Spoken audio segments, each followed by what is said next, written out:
Assalamualaikum warahmatullahi wabarakatuh. Saya Gina Pramesti Regita Cahyani dari Prodi Manajemen dengan NIM 28920500005 di Universitas Pancasakti Bekasi.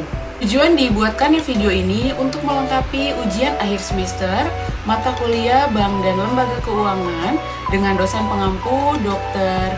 Sugeng Prayitno MM. Baik, di sini saya akan sedikit membahas materi tentang pasar uang dan pasar modal. Yang pertama ada pengertian pasar modal. Pasar modal merupakan kegiatan yang berhubungan dengan penawaran umum dan perdagangan efek, perusahaan publik yang berkaitan dengan efek yang diterbitkannya, serta lembaga dan profesi yang berkaitan dengan efek. Pasar modal bertindak sebagai penghubung antara para investor dengan perusahaan ataupun institusi pemerintah melalui perdagangan instrumen keuangan jangka panjang seperti obligasi, saham, dan lainnya. Selanjutnya, di sini ada manfaat dari pasar modal. Yang pertama, pasar modal merupakan wahana pengalokasian dana secara efisien. Yang kedua, pasar modal sebagai alternatif investasi. Yang ketiga, memungkinkan para investor untuk memiliki perusahaan yang sehat dan berprospek baik. Yang keempat, pelaksanaan manajemen perusahaan secara profesional dan transparan, peningkatan aktivitas ekonomi nasional, dan yang terakhir, peningkatan aktivitas ekonomi nasional. Selanjutnya, perkembangan pasar modal di Indonesia. Tujuan yang ingin dicapai pasar modal Indonesia yaitu yang pertama ada untuk memobilisasikan dana di luar sistem perbankan. Yang kedua, untuk memperluas distribusi kepemilikan saham-saham terutama ke pemodal-pemodal kecil. Yang ketiga, untuk memperluas dan memperdalam sektor keuangan. Kegiatan pasar modal Indonesia dimulai pada tahun 1977 sewaktu perusahaan PT Semen di Cibinong menerbitkannya saham di BEJ. Penyebab kenaikan jumlah perusahaan yang terdaftar di BEJ untuk tahun 1989 dan 1990 adalah Bapepam mulai menerapkan kebijakan baru yang mencampuri pembentukan harga saham di pasar perdana. Pembentukan harga saham perdana dipersilakan untuk ditentukan oleh pihak-pihak yang berkepentingan, yaitu emiten dan para penjamin. Batasan perubahan harga saham sebesar maksimum 4% setiap transaksi ditiadakan. Harga yang terbentuk diserahkan pada kekuatan permintaan dan penawaran.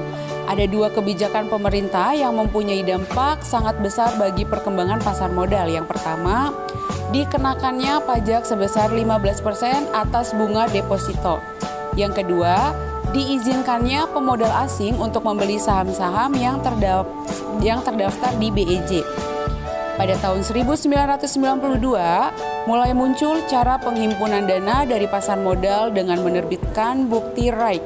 Bukti RAIK adalah menunjukkan hak yang dimiliki seorang pemodal untuk membeli suatu saham dengan harga tertentu.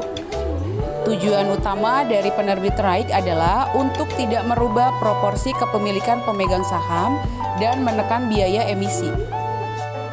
Selanjutnya, sekuritas pasar modal. Sekuritas pasar modal terdiri dari instrumen dengan usia lebih dari 1 tahun hingga tak terbatas atau tanpa waktu jatuh tempo. Terbagi atas dua. Yang pertama, sekuritas yang memberikan penghasilan tetap, misalnya obligasi dengan bunga tetap. Yang kedua, sekuritas yang menawarkan partisipasi kepemilikan, contohnya saham biasa, sekuritas host atau perusahaan PT yang dapat bertindak sebagai underwriter, broker, dealer, investment manager, dan investment konsultan. Dealer yaitu maka perusahaan tersebut membeli dan menjual sekuritas untuk dirinya sendiri, sedangkan broker ia membeli dan menjual sekuritas untuk pihak lain. Selanjutnya ada perdagangan di bursa.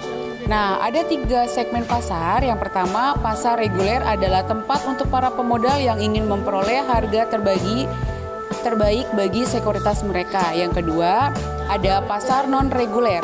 Akan dipilih para pemodal yang ingin membeli atau menjual sekuritas dalam jumlah dan harga yang sesuai dengan kesepakatan mereka sendiri. Yang ketiga, pasar tunai ditunjukkan pada para pialang yang tidak mampu menyeragamkan sekuritas yang diperdagangkan pada hari kelima setelah transaksi.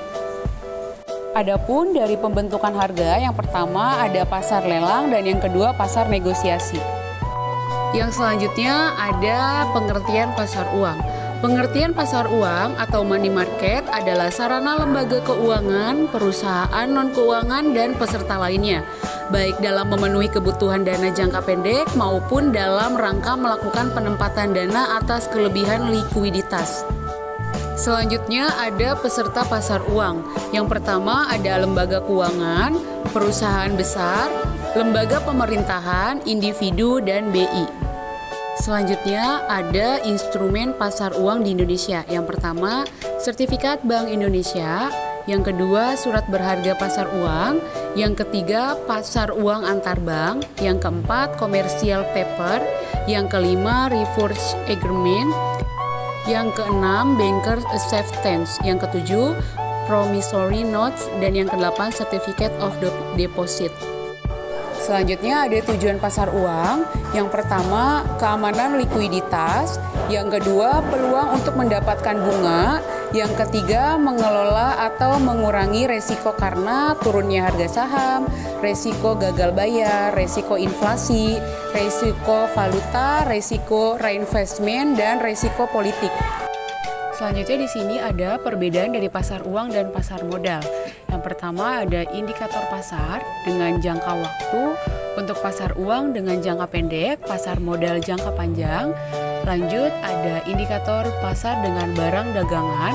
Yang pertama untuk pasar uang ada sertifikat Bank Indonesia, surat berharga pasar uang, dan untuk pasar modal ada saham, obligasi, dan reksadana. Selanjutnya ada indikator pasar hasil. Yang pertama ada untuk yang pasar uang yaitu ada bunga, dan pasar modal ada dividen dan capital gain. Selanjutnya ada pelaksana dengan pasar uang Bank Indonesia. Untuk pasar modalnya perusahaan efek dan bursa efek. Selanjutnya ada peranan untuk pasar uang, peranti operasi, dan pasar terbuka. Untuk pasar modalnya alternatif perdanaan, perusahaan, dan alternatif investasi bagi pemilik modal. Mungkin cukup sekian penyampaian dari saya, kurang dan lebihnya mohon maaf. Terima kasih. Wassalamualaikum warahmatullahi wabarakatuh.